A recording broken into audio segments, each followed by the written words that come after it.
Hi friends, good morning. ನಾನು ನಿಮ್ಮ NS truck traveller. ನಮ್ಮ ಚಾನಲ್ಗೆ ಸ್ವಾಗತ, ಸುಸ್ವಾಗತ ಅಂತೇಳಿ ವಾಪಿಯಿಂದ ಮತ್ತೊಂದು ವೀಡಿಯೋ ಸ್ಟಾರ್ಟ್ ಮಾಡ್ತಾ ಇದ್ದೀನಿ. ಬರೋದಾರೆಗೆ ಅರ್ಧಕ್ಕೆ ವೀಡಿಯೋ ನಿಲ್ಲಿಸ್ಬಿಟ್ಟೆ, ಕ್ಷಮೆ ಇರಲಿ. ಯಾಕಂದರೆ ಹಿಂದೆ ಚಾರ್ಜರ್ ಲೈಟ್ ಅಂಟಿದೆಯಲ್ಲ, ಅದರಲ್ಲಿ ಒಂದು ಚಿಕ್ಕ ಫೀಸ್ ಬರುತ್ತೆ, ಆ ಫೀಸ್ ಹೋಗ್ಬಿಟ್ಟಿತ್ತು. ದಾರಿಗೆ ಎಲ್ಲೆಲ್ಲಿ ಹುಡುಕಿದ್ರು ಸಿಕ್ಕಿರಲಿಲ್ಲ. ತಿರ್ಗಾ ಇಲ್ಲಿ ಬರೋಷ್ಟೊತ್ತಿಗೆ ನೈಟ್ ಆಯ್ತು. ಬಂದೇಟಿಗೆ ಇನ್ನೇನು ಸೀದಾ ಆಯಿಲ್ ಮಿಲ್ಗೆ ಹೋದ್ವಿ. ಆಯಿಲ್ ಮಿಲ್ನ ಖಾಲಿ ಆಗಿದ್ದೆ, ತೊಗರಿ ಖಾಲಿ ಮಾಡಿದೆ. ನಿನ್ನೆ ಸಾಯಂಕಾಲ ಒಂದು ಆಫೀಸ್ನಲ್ಲಿ ಟ್ರಾನ್ಸ್ಪೋರ್ಟ್ನವ್ರಿಗೆ ಫೋನ್ ಮಾಡಿದೆ. ಅದೇ ಐತೆ ಹೋಗಪ್ಪ ನಿಮ್ದು ಲೋಡು ಪೌಡ್ರು ಯಾರು ಹೋಗ್ತಿಲ್ಲ, ಅದಕ್ಕೆ ಆಯ್ತು ನೋಡಿ ಹಿಂದೂಪುರಿಗೆ ಅಂದ. ನಿನ್ನೆನೇ ಲೋಡ್ ಆಗ್ಬೇಕಾಯ್ತು. ನಿನ್ನೆ ಬಂದು ಡೀಸೆಲ್ ಹಾಕ್ಕೊಂಡು ಒಂದು 6 ಗಂಟೆಗೆ ಇಲ್ಲಿಗೆ ಬಂದೆ. ಇನ್ನೂ ಗಾಡಿ ಬಂದಿರಲಿಲ್ಲ ಕ್ರಾಸಿಂಗ್ ಮಾಡೋಕ್ಕೆ. ಆವಾಗ ಇಲ್ಲಿ ಬಿಟ್ಟೆ. ಅಲ್ಲೇ ಆಫೀಸ್ ಹತ್ರನೇ ಸಿಕ್ಕಿದ್ದು ಪೀಸ್ 2 ಪೀಸ್ ತಗೊಂಡು ಹಾಕ್ಕೊಂಡೆ. ಒಂದು ಎಕ್ಸ್ಟ್ರಾ ಪೀಸ್ ಇಟ್ಕೊಂಡಿನಿ. ಕಾಟ ಮಾಡಿಸಿ ರಿವರ್ಸ್ ಬಿಟ್ಟಿದ್ದೆ. ಕಾಂಪೌಂಡ್ ಒಳಗಿತ್ತು ಗಾಡಿ. ಇವಾಗ ತೆಗೆದು ಹೊರಗೆ ಬಿಟ್ಟು ರಿವರ್ಸ್ ಹೊಡೆದು ಡೋರಲ್ಲೇ ಬಿಚ್ಚಿ ಫ್ರೆಶ್ ಆಗಿ ಕುಂತಿದ್ದೀನಿ ನೋಡಿ. ರಾತ್ರಿ ಒಂದು ರೈಸ್ ತಗೊಬಂದಿದ್ದೆ ಗುರು, 150 ರೂಪಾಯಿ ಅಂತ ರೈಸು. ಅದು ಒಂದು ರೈಸ್ ಉಣ್ಣೋಕ್ಕೆ ಆಗಲಿಲ್ಲ, ಯಾಕಂದರೆ ಚೆನ್ನಾಗೇ ಇರಲಿಲ್ಲ ಅದು. ಅದಕ್ಕೆ ಎಷ್ಟು ಬೇಕು ಅಷ್ಟು ಉಂಡು ಹಾಗೆ ಎತ್ತಿಟ್ಟಿದ್ದೆ. ಇವಾಗ ಯಾವನ್ನ ನಾಯಿ ಪಾಯಿ ತಿಂತವೆ, ಅದಕ್ಕೆ ಇಲ್ಲ ಹಾಕಿದ್ನಿ ನೋಡಿ. ತೋರಿಸ್ತೀನಿ ಗಾಡಿನ. ಲೋಡಿಗಾಲೇ ರಿವರ್ಸ್ ಹೊಡೆದ್ಬಿಡ್ತೀನಿ. ಆ ಗಾಡಿಗೆ 33 ಟನ್ ಐತೆ. ಅದು ಹಾಕಿದರೆ ಇನ್ನೊಂದು 3 ಟನ್ನಿಗೆ ಮತ್ತೆ ಒಳಕ್ಕೆ ಹೋಗ್ಬೇಕು. ಈಗ ಒಳಕ್ಕೆ ಹೋಗೋಕೆ ಎಷ್ಟು ಇರ್ಕಟ್ ಐತೆ ಅಂದರೆ, ಆ ಕಡೆ ಟ್ರಾನ್ಸ್ಫರ್ ಡಬ್ಬಿ ಐತೆ, ಈ ಕಡೆ ಕಾಂಪೌಂಡ್ ಐತೆ, ಅಲ್ಲೇ ಹೋಗ್ಬೇಕು. ಇಲ್ಲೇ ಎದುರಿಗೆ ಇರೋದು ಕಾಟ ನೋಡಿ. ಲೇಬರ್ ರೆಡಿ ಆಗಿದ್ದಾರೆ, ಬೇಗ ಬೇಗ ಲೋಡ್ ಮಾಡ್ರು ಅಂದರೆ ಇನ್ನೂ ಸುಮ್ಮನೆ ನಿಂತಿದ್ದಾರೆ. ಆ ಕಡೆ ಮಾಮೂಲಿ ತುಂಬ್ತಿದ್ನಲ್ಲ, ಅಲ್ಲಿಗೆ ಹೋಗಿದ್ರೆ ಇಷ್ಟೊತ್ತಿಗೆ ಗಾಡಿನೇ ಲೋಡ್ ಮಾಡಿ ನಿಲ್ಸಿರೋರು. ಟಾರ್ಪಲ್ ಏನು ಹಾಕೋದು ಬೇಡ, ಮಳೆ ಏನು ಬರೋಲ್ಲ. ನೋಡೋಣ. ಈ ಗಾಡಿನಂತೂ ಹಾಕಿಲ್ಲ, ನಾನು ಹಾಕೋದೇ ಇಲ್ಲ ಟಾರ್ಪಲ್ಲು. ಸುಮ್ಮನೆ ಮೇಲೆ ಒಂದು ಮುಚ್ಚನ ಅಷ್ಟೇ, ಧೂಳು ಎದ್ದಾಳ್ದಂಗೆ. ಇಲ್ಲ ಒಂದು ಸ್ವಲ್ಪ ದೂರ ಹೋದರೆ ಯಾವ ಧೂಳು ಎದ್ದಾಳಲ್ಲ, ಏನಿಲ್ಲ ನೋಡಿ. ಈ ಸೊಂದೆಗೆ ಹೊಲ್ಟದ್ದು ಇಲ್ಲಿ ಕಾಣ್ತಾ ಇದೆಯಲ್ಲ. ಮತ್ತೆ ಈ ಸೊನ್ನೆಗೆ ಹೋಗಿ 2 ಟನ್ ಮಾಲ್ ಹಾಕ್ಬೇಕು ನೋಡು. ಇವ್ರು ಇನ್ನೂ ಮಾತಾಡ್ತಿದ್ದಾರೆ. ಅದು ಟೀ ಕುಡಿದು ಬರೋಣ ಬನ್ನಿ. ಅರ್ಧ ಕ್ರಾಸಿಂಗ್ ಮಾಡಿದ್ರು ಆ ಗಾಡಿಗಳದ್ದು, ಅಂದರೆ 23 ಟನ್ ಕ್ರಾಸಿಂಗ್ ಮಾಡಿದ್ದಾರೆ. 10 ಟನ್ ಮಾಲ್ ಬೇರೆದಿತ್ತು ಅಂತೇಳಿ ಅನ್ಲೋಡ್ ಮಾಡಿದರು. ಆಫೀಸಲ್ಲಿ ಮೇಲ್ಗಡೆ ಇದೆ ನೋಡಿ. ಟಾರ್ಪಲ್ಲೇನು ಹಾಕೋದು ಬೇಡ, ಹಾಕೋಣ ಬಿಡೋಣ ಅಂತ ನೋಡ್ತಾ ಇದ್ನಿ. ಈಗ ಯಾರು ಹೊತ್ಕೊಂಡು ಹೋಗ್ತಾರೋ, ಹೆಂಗನಾಗ್ಲಿ ಹಾಕ್ಬಿಡೋಣ. ಊರಾಗ ನಿಲ್ಲಿಸಿದಾಗ ಊರಾಗ ಹೆಂಗೋ 2 ದಿವಸ ನಿಂತ್ಕೊಂತದ ಗಾಡಿ. ಆ ಪ್ಲಾಸ್ಟಿಕ್ ಐತಲ್ಲ, ಸುಮ್ಮನೆ ಇಷ್ಟಕ್ಕೆ ಬಿಟ್ಟು ಮುಚ್ಚಿಬಿಡ ಅಷ್ಟೇ, ಡಬಲ್ ಹಾಕಿ. ಯಾಕೆ ಬೇಕು ಗುರು, ಊರಾಗ ಯಾರನ್ನ ಚೀಲ ಹೊತ್ಕೊಂಡೋದ ರಂಗೋಲಿ ಇಟ್ಟು ಅಂತೇಳಿ ಹೇಳಕ್ಕೆ ಬರಲ್ಲ. ಹಂಗೆ ಯಾರು ತಗೊಂಡು ಹೋಗೋದಿಲ್ಲ. ಏನನ್ನ ಕಾಸ್ಟ್ಲಿ ಐಟಮ್ ಏನನ್ನ ಕೆಲ್ಸಕ್ಕೆ ಬರ್ತೈತಂತೇಳಿ ತಗೊಂಡೋದ್ರೆ ಏನು ಮಾಡ್ತೀರಾ, ಕೆಲ್ಸಕ್ಕೆ ಬರಲ್ಲ. ಇದು ನಮಗೆ ಸುಣ್ಣ, ಇದು ಪ್ಲಾಸ್ಟಿಕ್ ಹಾಕಿ ಮೇಲೆ ನಿಂತ್ಕೊಂಡು ಆರಾಮಾಗಿ ಹಾಕ್ಬೋದು ನೋಡಿ. ಎಷ್ಟೊಂದೇನು ತಲೆನೋವಿಲ್ಲ. ಬಾಡಿ ಒಳಗೆ ಹೈಟ್ಯಾಕ್ ಮುಚ್ಚೋದು ಬೇಡ, ಮೇಲೆ ಟಾರ್ಪಲ್ ಹಾಕಿ ಬಿಟ್ಬಿಡೋದೆ. ಇವಾಗ ಗೋಡನ್ನೆಗಳ ಹಾಕ್ತಾರೆ. कितना टाइम लगता है लोड होने में? कितना टाइम लगेगा? टाइम लगेगा शाम, कल शाम तक हो जाएगा। लाइट नहीं है क्या? पेपर कैसे बनेगा? हाँ, पेपर कैसे बनेगा? लाइट नहीं है। लाइट कट है, नहीं देगा, तार जोड़ रहा है, इसके लिए बोला नेट लगेगा। ओहो, करंट ಇಲ್ಲ ಅಂತ बिजली वाला बना रहा है उधर, ಹಾಂ. उसके लिए ಬಿಲ್ಲ ಬರೋದು ಲೇಟ್ ಆಗುತ್ತೆ. 5-6 बजे लाइट आएगा। 4 ಗಂಟೆ ಅಂತ, ಇವ್ನು ನಾಳೆ 6 ಗಂಟೆ ಅಂತ ಗುರು. ಹೋದೆ ಒಟ್ಟು ಹೋಗ್ಲೇಬೇಕು ಅಷ್ಟೇ. 4 ಗಂಟೆಗೆ ಬಿಲ್ ಬರ್ತದಂದ, ಇವಾಗ ಅಲ್ಲಿ 6 ಗಂಟೆ ಅಂತಾನೆ. ಕರೆಂಟೇ ಇಲ್ಲ. ಕರೆಂಟ್ ರೆಡಿ ಮಾಡ್ತಾಯಿದ್ದಾರೆ. ಇಲ್ಲಿ ರೆಡಿ ಮಾಡ್ತಾಯಿದ್ದಾರೆ ಅಂದರೆ ಇಲ್ಲಿ ರೆಡಿ ಮಾಡ್ತಾಯಿದ್ದಾರೆ ನೋಡಿ. ಕರೆಂಟ್ ಇಲ್ಲ, ಬಿಲ್ ಬೇರೆ. ಕರೆಂಟ್ ಇಲ್ಲ ಅಂದರೆ ಬಿಲ್ಲೇ ಬರೋಲ್ಲ. ಅದಕ್ಕೆ ಮಧ್ಯಾಹ್ನ ಆಗೈತೆ ಗುರು. ಮಧ್ಯಾಹ್ನ ಆದರೂ ನಮ್ಮ ಮಕ್ಕಳು ಆಟ ಆಡ್ಕೊಂಡು ಲೋಡ್ ಮಾಡ್ತಾಯಿದ್ದಾರೆ 3.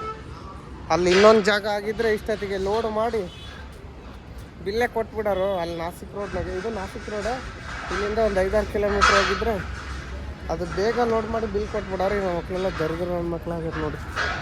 3 ಲೋಡೇ ಮಾಡೋಂಗಿಲ್ಲ. ಬೆಳಗ್ಗೆಯಿಂದನೂ ಬರೀ 20 ಟನ್ ಹಾಕಿದ್ದಾರೆ ಅಷ್ಟೇ. ಇನ್ನು 15 ಟನ್ ಮಾಲ್ ಹಾಕ್ಬೇಕು ಹಿಂದಕ್ಕೆ. ಲೋಡೆಲ್ಲ ಆಯ್ತು, ಬೆಲ್ಟ್ ಹಾಕಿದ್ನಿ. ಹಿಂದೆ 200 kg ಜಾಸ್ತಿ ಬಂದತ್ತೆ ಅಂತೇಳಿ 3 ಚೀಲ ಇಳಿಸಿದ್ರು. ಬಟ್ಟೆ ಹಾಕಿದ್ನಿ. ಹಗ್ಗ ಟಾರ್ಪಲ್ಲೇನು ಹಾಕಲ್ಲ. ಊರಕ್ಕೆ ಹೋದರೆ ಯಾರಾದರೂ ಬಂದೇ ಬರ್ತಾರೆ ನಮ್ಮ ಹುಡುಗರು. ಇವಾಗೇನಿಲ್ಲ, ಕಾಲು ಕೈ ಮುಖ ತೊಳ್ಕೊಂಡು ಹೊರಡ್ತಾ ಇರೋದೆ. ನೋಡಿ ಹೆಂಗಾಗುತ್ತೆ. ಜಾಸ್ತಿ ಏನು ಧೂಳಾಗಿಲ್ಲ. ಇವಾಗ ಕಾಲು ಕೈ ಮುಖ ತೊಳ್ಕೊಂಡು ಹೊರಡೋಣ ಬನ್ನಿ. ಅಲ್ಲಿಂದ ಹೊರಟು ಬಂದು ಹೋಗ್ತಾ ಇದ್ವಿ. ನೋಡಿ ವ್ಯೂ ಯಾವ ಥರ ಕಾಣ್ತಾ ಇದೆ. ನಾನಪ್ಪ ಎಷ್ಟು ಕಿಲೋಮೀಟ್ರ್ ಐತೆ ಗೊತ್ತಿಲ್ಲ. ಅಲ್ಲಿ ವಲ್ಸಾಡ್ ಐತೆ, ಅಲ್ಲಿ ಹೋಟ್ಲ ಹತ್ರ ಹೋಗಿ ಟೀ ಕುಡಿದು ಹೋಗೋದೆ. ಇನ್ನು ಅಡ್ವಾನ್ಸ್ ಬೇರೆ ಹಾಕಿಲ್ಲ. ರೊಕ್ಕ ಬರೀ 500 ರೂಪಾಯಿ ಇರೋದು, ದುಡ್ಡೇ ಖಾಲಿ ಆಗ್ಬಿಡ್ತಾರೆ ಎಲ್ಲ. ಸರ್ಕಾರ ಅಡ್ವಾನ್ಸ್ ಹಾಕಂದ್ರೆ ಟ್ರಾನ್ಸ್ಪೋರ್ಟ್ನೇ ಮೇಲೆ ಹೇಳ್ದ. ಟ್ರಾನ್ಸ್ಪೋರ್ಟ್ನೇ ಫೋನ್ ಮಾಡಿದರೆ ಇನ್ನೂ ಹಾಕ್ತೀನಿ ಅಂತದಲ್ಲೇ. ಇವಾಗ ನಮ್ಮ ಓನರ್ ಹತ್ರನೇ ಹಾಕ್ಸ್ಕೊಂಡು ಅಲ್ಲಿ ಅನಕೊಂಡಾದಾಗ ATM ಐತೆ, ಬಿಡಿಸ್ಕೊಂಡು ಹೋಗೋದು. ಅಲ್ಲಿ ಇಲ್ಲಾಂದರೆ ಕರ್ಪಡಕ್ಕೆ ಹೋಗೋದು, ಅಲ್ಲಿ ATM ಐತೆ. ಅವೆರಡು ತಾಗೆ ಇರೋದು, ಬಿಡಿಸ್ಕೊಂಡು ಹೋಗೋದು. ಇಲ್ಲಾಂದರೆ ಬಾಡ್ರಿಗೆ ಹೋಗ್ಬಿಡ್ತೀನಿ ಗುರು. ಅಣ್ಣ ಹೋಗ್ತಿದ್ದಾನೆ ಅಂದರೆ ಸ್ಲೋನೇ ಆಗ್ತಾವೆ ಗಾಡಿ. ಮುಂದೆ ಹೋಗ್ತಿದ್ದಾನೆ ನೋಡಿ ಅಣ್ಣ ಅಲ್ಲ ಗುರು, ನಮ್ಮದು ಬೆಂಗಳೂರು ಗಾಡಿ. ನಾನು ಅಣ್ಣ ಅಂತಲೇ ಇದ್ದೀನಿ. ಇದು ಯಾವ ನಂಬರು 14 ವೀಲ್ ಗುರು. ಈ ಬೈಕ್ನಾರು ಏನು ಆಟ ಆಡ್ತಾರಂತೆ ರೋಡ್ನಾಗೆ. ಅಲ್ಲೆಲ್ಲ ಫೀಲ್ಡ್ನಾಗೆ ಆಟ ಆಡೋಂಗಿದ್ರೆ ಬೀಗ್ನಾಗ ಹೋಗಿ ಆಟ ಆಡ್ಬೇಕು, ಇಲ್ಲಾಂದರೆ ಮನೆ ತಗೋಗಿ ಆಟ ಆಡ್ಬೇಕು. ಏನೋ ಪೈನಾಪಲ್ ಸ್ಮೆಲ್ ಘಮ ಘಮ ಅಂತ ಐತೆ. ಇದು ಏನು ಲೋಡ್ ಅಂತ ಗೊತ್ತೇ ಆಗಲಿಲ್ಲ ನನಗೆ. 51 14 ವೀಲು, ಜಾಸ್ತಿ ಲೆಂತ್ ಕಮ್ಮಿ ಐತೆ. ಹೋಗಿ ಸೈಡ್ ಹೊಡೆದು ಬಿಡೋಣ. ಅಣ್ಣ ಏನೋ ಬಾಕ್ಸ್ ಐಟಮ್ ಲೋಡ್ ಮಾಡಿದಂಗೆ ಆಯಿತು. ಓ ಕೇರಳ ಗಾಡಿ ಗುರು ಇದು. ಬೆಂಗಳೂರಲ್ಲ, ಪಾಸಿಂಗಿ ಬೆಂಗಳೂರು ಐತೆ ಗಾಡಿ. ಕೇರಳದು ಊಟ ಮಾಡ್ಕೊಂತ ಬರ್ತಿದ್ದಾರೆ. ಓಹೋ ಅಲಾನ್ ಗಾಡಿ ಇದು. ಕೇರಳಕ್ಕೆ ತುಂಬಿರ್ಬೇಕು ಅವ್ರು ಮೋಸ್ಟ್ಲಿ. ಕೇರಳಕ್ಕೆ ತುಂಬಿದ್ರೆ ಹಿಂಗೆ ಬರೋಲ್ಲ. ಬೆಂಗಳೂರು ಮೇಲೆ ಇದು ಯಾಕೋ ಅದು ಬೊಂಬೈ ಮೇಲೆ ಹೋಗ್ಬೇಕಾಗಿತ್ತು. ಯಾಕೋ ಈ ಕಡೆ ಬರ್ತಿದ್ದಾರೆ. ಅಂದರೆ ಬೆಂಗಳೂರು ಸೈಡ್ ಎಲ್ಲ ತುಂಬಿರ್ತಾರೆ, ತಮಿಳ್ನಾಡು ಬೆಂಗಳೂರು. ಮುಂದೆ ಆ ಹೋಟ್ಲ ಹತ್ರ ಹೋಗಿ ಸಿಗೋಣ. ಇಲ್ಲಿ ಬಂದರೆ ಯಾವುದೋ ಒಂದು ದೆವ್ವ ಗಾಡಿ ಬರ್ತೈತೆ ಅಂತೇಳಿ ಎಲ್ಲ ರೋಡ್ ಬ್ಲಾಕ್ ಆಗೈತೆ. ಅಂದರೆ ದೊಡ್ಡ ಗಾಡಿ ಬರ್ತೈತಲ್ಲ, ಅವ್ರಿಗೆ ಜಾಗ ಬಿಡಬೇಕು. ಇವು ಅಲ್ಲಿಗೆ ಕಟ ಅಂತ ಲೆಫ್ಟ್ ಸೈಡಿಂದು. ಅದಕ್ಕೆ ಬೋಲ್ಟ್ ಹಾಕೋಣಂದರೆ ಅದು ಅಡ್ಡ ಇದ್ದರೆ ನೀರಿನ ಕ್ಯಾನ್ ಇಕ್ಕಕ್ಕೆ ಬರೋಲ್ಲ, ತಗೊಳಕ್ಕೆ ಬರೋಲ್ಲ. ಅದಕ್ಕೆ ನೀರಿನ ಕ್ಯಾನ್ ಇಲ್ಲೇ ಇಟ್ಬಿಟ್ಟಿದ್ದೀನಿ ನೋಡಿ. ಹಿಂದ್ಗಡೆನೇ ಇಟ್ಕೊಂಡ್ಬಿಟ್ಟಿದ್ನಿ ನೀರು ತುಂಬಿಸಿ. ಹಗ್ಗ ಕಟ್ಟಿ ಆ ಕಡೆ ಈ ಕಡೆ ಉಲ್ಡಾಡ್ದೊಳಗೆ. ಹಂಗಾದ್ರೂ ಅದು ಉಲ್ಡತ್ತೆ, ಏನು ಮಾಡೋಕ್ಕೆ ಬರಲ್ಲ. ಸದ್ಯಕ್ಕೆ ಅಲ್ಲೇ ಇರೋದು. ಕುಡಿಯೋಕೆ ನೀರು ಅಲ್ಲೇ ಇರೋದು, ಹಿಡ್ಕೊಳ್ಳೋಣ. ಇವಾಗ ಕೆಳಕ್ಕೆ ಆ ಕಡೆಗೆ ಇಟ್ಟರೆ ಅದನ್ನೆಲ್ಲ ಹಿಡ್ಕೊಂಬರ್ತು. ಆ ಕಡೆ ಸೈಡಿಗೆ ಇಟ್ಟು ಕಟ್ಟಿಬಿಡೋದು. ತೆಗಿಯಪ್ಪ, ಅದು ಯಾಕೋ ಉಲ್ಡ ಥರ ಕಾಣ್ತೈತೆ ನೋಡಿ. ಎಲ್ಲ ಸೈಡ್ಗೆ ಹಾಕ್ತಿದ್ದಾರೆ, ನಾವು ಸೈಡ್ಗೆ ಹಾಕಿ. ಇಲ್ಲೊಂದು ಗಾಡಿ ಆಕ್ಸಿಡೆಂಟ್ ಆಗಿಬಿಟ್ಟತ್ ನೋಡಿ ಪಾಪ. ಭರತ್ ಗಂಜು ಬ್ರೇಕ್ ಫೇಲ್ ಆಗಿ ತಾಂಡೋಗಿ ಅದಕ್ಕೂ ಉಜ್ಜಿದ್ದಾನೆ. 14 ವೀಲ್ ಏನೂ ಇಲ್ಲ, ಕ್ಯಾಬಿನ್ ದುಂಡ್ಗಾಗಿ ಹೋಗ್ಬಿಟ್ಟತ್. ರಾಜಸ್ಥಾನ್ ಗಾಡಿ. ಅದಕ್ಕೆ ಗೊತ್ತಿಲ್ಲ ಅಂದಿದ್ರೆ ಅವ್ರು ಬದುಕಂತಿದ್ದಿಲ್ಲ ಗುರು. ಪಾಪ ಡ್ರೈವರ್ಗೆ ಏನಾಗೈತ ಏನೋ. ಮೋಸ್ಟ್ಲಿ ಸಣ್ಣ ಪುಟ್ಟ ಏಟ್ ಬಿದ್ದಿದ್ದಾವೆ. ಸಣ್ಣ ಪುಟ್ಟ ಬಿದ್ದವು, ದೊಡ್ಡವು ಬಿದ್ದವು, ಗೊತ್ತೇ ಇಲ್ಲ ನೋಡಿ. ರೈಟ್ ಸೈಡಿಂದು ಅದ್ರಾಗ ಇಬ್ಬರು ಇರ್ತಾರೆ. ಇನ್ನೊಬ್ನ ಹೆಂಗೆ ಬಚಾವಾಗಿತ್ತು ಏನೋ ನೋಡಿ. ಯಾರೋ ಉಜ್ಜಿಕೊಂಡು ಹೋಗ್ಬಿಟ್ಟಾರ ಗಾಡಿಗೆ. ಹೆಂಗಾಗ್ಬಿಟ್ಟಿದೆ. ಓಹೋ, ಯಾವುದಕ್ಕೋ ಉಜ್ಜಿ ಅಣ್ಣ ತಗೊಂಡೋಗಿ ಅದಕ್ಕೆ ಹಾಕಿರೋದು ಗುರು. ಏನು ಆಕ್ಸಿಡೆಂಟ್ ಆಗೈತೇನೋ ಗೊತ್ತಿಲ್ಲ. ಡಿವೈಡ್ರಿಗೆ ಹೊಡೆದಾನೆ. ಎಂಟ್ರಿ ಡಿವೈಡ್ರ್ ಹಚ್ಚಿ ಅದಕ್ಕೆ ಹೋಗಿರೋದು. ಸೈಡಿಗೆ ಎತ್ತಿಟ್ಟಿರೋದು ಗಾಡಿ ಅದು ನೋಡಿ. ಅಪ್ಲೈ ಭಯಂಕರ ನೀಟ್ ಆಗ್ತದೆ ಗಾಡಿ. ಓ ಗುರು, ಇದ್ಯಾವುದು ಒಂದು ಮರದಕ್ಕೆ ಹೋಗ್ಬಿಟ್ಟದ ಗುರು ಗಾಡಿ. ಕೆಳಕ್ಕೆ ನೋಡಿ, ಅದ್ರ ಮೇಲೆಲ್ಲ ಬಳ್ಳಿ ಹಾಕಿ ಮುಚ್ಚಿಬಿಡ್ತಾವೆ ಲಾರಿನ. ಕೆಳಕ್ಕೆ ಉಳ್ಕೊಂಬಿಟ್ಟದಾವ ಲಾರಿಗಳು. ಇಲ್ಲಿಂದ ಇಳಿಸ್ಕೊಂಡು ಹಿಂಗೆ ಹೋಗ್ಬಿಟ್ಟಾನ. ಬ್ರೇಕ್ ಫೇಲ್ ಆಗಿರೋದು. ಇನ್ನು ನಿದ್ದೆ ಗಣ್ಣಾಗ ಹೋದ್ನ. ಗಾಡಿಗೆ ಅಡುಗೆ ಸಾಮಾನು ಇಲ್ಲ ಅಂದರೆ ಪರದಾಡ್ಬೇಕು ಗುರು. ಊಟಕ್ಕೆ ಬೇರೆ ಸ್ಟೇಟಿಗೆ ಬಂದಾಗ ಅಲ್ಲಿ ರಾತ್ರಿ ಹಂಗೆ ತಿರುಗಾಡಿದೆ. ಬೆಳಗ್ಗೆ ತಿಂಡಿ ಇಲ್ಲ, ವಡಪಾವ್ ತಿಂದೆ.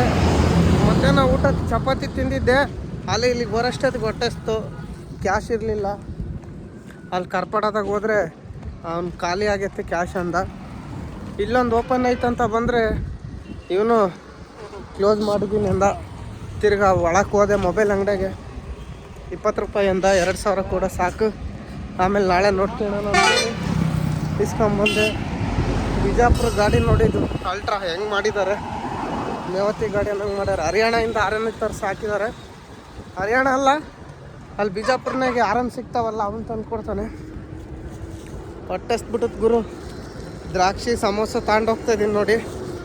ನಮ್ಮ ಫ್ರೆಂಡಿಂದ ಒಂದು ಗಾಡಿ ಬರ್ತೈತೆ ಹಿಂದೆ, ಅವರು ಹುಬ್ಳಿಗೆ ಲೋಡ್ ಮಾಡ್ಯಾರಂತೆ. ಕಂಟೈನರ್ ಗಾಡಿ, ಕಂಟೈನರ್ ಓಡಿಸ್ತಿರೋದವರು. ನಾನು ಬರ್ಬೇಕಾದ್ರೆ ಸಿಕ್ಕಿತ್ತಲ್ಲ ಅದೇ ಗಾಡಿನೇ. ಅವರು ಸೂರತ್ತಿ ಖಾಲಿ ಮಾಡಿ ಅಲ್ಲಿಂದ ತುಂಬಿದಾರಂತೆ ಹುಬ್ಳಿಗೆ. ಹುಬ್ಳಿ ಮುದೋಳ ಹಿಂದೆ ಬರ್ತಾ ಇದ್ದಾರೆ. ನಾನು ಒಬ್ಬನೇ ಹೋಗ್ಬೇಕಲ್ಲ ಅಂತ ಯೋಚನೆ ಅಂತ ಬರ್ತಿದ್ದೆ. ಇನ್ನೇನು ರಾತ್ರಿ ಎಷ್ಟೊತ್ತಾಗುತ್ತವೆ ಅಷ್ಟೊತ್ತಕ್ಕ ಹೊಡೆದು ನಿಂತ್ಕೊಂಡು ನಾಳೆ ಹೋಗೋಣ ಅಂತಿದ್ದೆ. ಎಲ್ಲೇ ಅಲ್ಲಿ ಇದು ದಾಟ್ಸಿ. ಇವಾಗೇನು ಟೆನ್ಷನ್ ಇಲ್ಲ, ಫುಲ್ ನೈಟ್ ಆ್ಯಂಡ್ ನೈಟೇ ಹೊಡೆದ್ಬಿಡೋದು. ಯಾಕಂದರೆ ಗುರು ಬಿಸಿಲಾಗ ಗಾಡಿ ಓಡಿಸೋದು ತುಂಬ ಕಷ್ಟ ಐತಿ ಇಲ್ಲಿ. ಯಾಕಂತೀರ ಭಯಂಕರ ಬಿಸಿಲೈತೆ. ನನಗೆ ಒಂದು 40 ಕಿಲೋಮೀಟ್ರ್ ಬಂದಿನ ಅಷ್ಟೇ, ಗಾಡಿ ಕುತ್ಕೊಳಕ್ಕಾಗಿಲ್ಲ, ಅಷ್ಟು ಹೀಟ್ ಆಗಿಬಿಟ್ಟಿತ್ತು. ಅದಕ್ಕೆ ಕಣ್ಣ ಕೂಲ್ ಮಾಡ್ಕೊಂಡು ಹೋಗ್ಬೇಕು. ಇವೆಲ್ಲ ನಿಂತಿರೋವೆಲ್ಲ ಹೀಟಾಗಿ ಬಂದಿರವ. ಈ ಗಾಡಿಗಂತೂ ಹೊಸ ಗಾಡಿ, ಫಸ್ಟ್ ಟ್ರಿಪ್ಪು ಹುಬ್ಳಿ ಗಾಡಿ. ಲೈನರ್ ಹೀಟಾಗಿ ಸ್ಮೆಲ್ ಬರ್ತದೆ, ಸುಮ್ಮನೆ ನಿಲ್ಸ್ಕೊಂಡಿದ್ದಾರೆ ನೋಡಿ. ಫಸ್ಟ್ ಟ್ರಿಪ್ 16 ವೀಲ್ ಲೈಲನ್. ನಮ್ಮ ಗಾಡಿ ಇಲ್ಲಿ ಸೈಡ್ ಹಾಕಿ ಹೋಗಿದ್ದೆ, ಇವಾಗ ಎತ್ಕೊಂಡು ಹೋಗೋದೆ ನೋಡಿ. ಬನ್ನಿ ಹೊರಡಮ್ಮ. ನಾಸಿಕ್ ಸಿಟಿನಾಗ ಹೋಗ್ತಾ ಇದ್ದೀನಿ ನೋಡಿ. ನಾಸಿಕ್ ಸಿಟಿನಾಗ ಹೋಗ್ತಾ ಇದ್ದೀನಿ. ಈ ರೋಡ್ನಾಗ ಎಷ್ಟು ಸಲ ಓಡಾಡಿದ್ರು ಕನ್ಫ್ಯೂಸ್ ಆಗ್ತದೆ. ಈ ರೋಡು ಬೇರೆ ರೋಡು, ಈ ರೋಡ್ನಾಗ ಹೋಗ್ಬೇಕು ಬೇರೆ ರೋಡ್ನಾಗ ಹೋಗ್ಬೇಕು ಅಂತೇಳಿ ಭಾರಿ ಕನ್ಫ್ಯೂಸ್ ಆಗ್ತದೆ. ಯಾವನ್ನ ಗಾಡಿಗಳಿಂದ ಹೋಗೋ ಪರಿಸ್ಥಿತಿ ಬರ್ತದೆ. ಇವಾಗಲೂ ಕನ್ಫ್ಯೂಸ್ ಆಗ್ಬಿಡ್ತು. ನಾನು ಬೇರೆ ರೋಡಿಗೆ ಬಂದೇನೋ ಅಂತೇಳಿ. ಸರಿ, ನನ್ನ ಮುಂದೆ ಬೆಳಗಾಮಿಂದ ಒಂದು ಕ್ಯಾಂಟರ್ ಗಾಡಿ ಹೋಗ್ತೈತೆ. ಆ ಗಾಡಿನ ಕೇಳಿದೆ, ಈ ರೋಡು ಸಿನ್ನರಿಗೆ ಹೋಗ್ಕತ್ತೆ ಅನ್ನೊಂದೇಟಿಗೆ ನನ್ನ ಹಿಂದೆ ಬಾ ಅಂದ. ನೋಡಿ, ಇದೆ ಬೆಳಗಾಂ ಗಾಡಿ ಕ್ಯಾಂಟ್ರು 22 ನೋಡಿ. ಇಲ್ಲಿ ವ್ಯವಸ್ಥೆಯಲ್ಲಿ ಓಡಾಡ್ತೀನಿ, ಆದರೂ ಕನ್ಫ್ಯೂಸ್ ಆಗ್ತದೆ. ನಾಸಿಕ್ಕಿಂದ ಒಂಚೂರು ಹಾಕಿ ಇದು ಆ ಕಡೆ ಮೇನ್ ರೋಡ್ಗೆ ಹೋಗಿ ಬಿದ್ದುಬಿಟ್ರೆ ಸಾಕು. ಅಲ್ಲಿಂದ ಸಿನ್ನರ್ನಾಗ ಡೆಪ್ ಹಾಕ್ಸ್ಬೇಕು. ಡೆಪ್ ಖಾಲಿ ಆಗಿಬಿಟ್ಟದು ನೋಡಿ. ಒಂದೇ ಒಂದು ಪಾಯಿಂಟ್ ಐತೆ. ಮೈಲೇಜ್ ಬಂದು 2.6 ತೋರಿಸ್ತೈತೆ ಅಷ್ಟೇ. ಕಮ್ಮಿನೇ ಬರ್ತಿರೋದು ಮೈಲೇಜು. ಸರಿಯಾಗಿ ಟ್ಯಾಂಕ್ ಫುಲ್ ಮಾಡಿಸಿಲ್ಲ. ಇನ್ನೂ 20 ಲೀಟ್ರ್ ಕಮ್ಮಿನೇ ಹಾಕಿದ್ದೆ. ಯಾಕಂದರೆ ಟ್ಯಾಂಕ್ನಾಗೆ ಡೀಸೆಲ್ ಲೀಕ್ ಆಗ್ತೈತೆ. ಫುಲ್ ಮಾಡಿದರೆ ಲೀಕ್ ಆಗ್ತೈತೆ ಅಂತೇಳಿ ಕಮ್ಮಿ ಹಾಕ್ಸಿದ್ದು ಒಂದು 20 ಲೀಟ್ರು. ಇಲ್ಲಿಗೆ ಬರೋಷ್ಟೊತ್ತಿಗೆ ಒಂದು 89 ಲೀಟ್ರ್ ಕುಡ್ಬಿಟ್ಟದು ನೋಡಿ. ವಾಪಿಂದ ಇಲ್ಲಿಗೆ ಬರೋಷ್ಟೊತ್ತಿಗೆ ಜೀರೋ ಮಾಡಿಲ್ಲ, ಹಂಗೆ ಹೋಗ್ತಾ ಇದ್ದೀನಿ. ಇನ್ನೇನು ಮಾಮೂಲಿ ಓಡಾಡೋ ಗಾಡಿನೇ. 1000 ಕಿಲೋಮೀಟ್ರ್ ಆಗ್ತದೆ ಅಷ್ಟೇ ದೂರಕ್ಕೆ. ಇನ್ನು ಡೀಸೆಲ್ ಸಹ ದೂರಕ್ಕೆ ಆಗಲ್ಲ, ಕಮ್ಮಿ ಬೀಳ್ತದೆ. ಎಲ್ಲ ಹೋಗಿ ಹಾಕ್ಸ್ಕೊಂಡ್ರೆ ತುಮಕೂರು ಗಾಡಿಗರು ಜಿಂಕ ಚಕ್ಕ ಲೆಕ್ಕ ಅಂತಾರೆ. ಅದನ್ನ ಹೋಗ್ತೈತೆ. ನಾವಿನ್ನೇನು ಹೋಗಿ ಡೀಸೆಲ್ ಅಂತ ಗುರು, ಬರೀ ಡೀಸೆಲ್ಲೇ ಬರ್ತೈತೆ. ಶೇರ್ವ ಹಾಕ್ಬೇಕು ಫಸ್ಟ್. ಇದಕ್ಕೆ ಶೇರ್ವ ಹಾಕಿ ಊಟ ಮಾಡೋಣ. ಅಷ್ಟೊತ್ತಿಗೆ ನಮ್ಮ ಫ್ರೆಂಡ್ ಬರ್ತಾನೆ, ಇಬ್ಬರು ಜೊತೆಗೆ ಹೋದ್ರೆ ಆಯ್ತು. ನೀವು ಬೆಳಗ್ಗೆ ತನಕ ಹೊಡೆದ್ರೆ ಏನೋ ಟಿಂಬೂರ್ಣಿಗನ್ನ ಹೊಡಿಬೋದು ಅಷ್ಟೇ.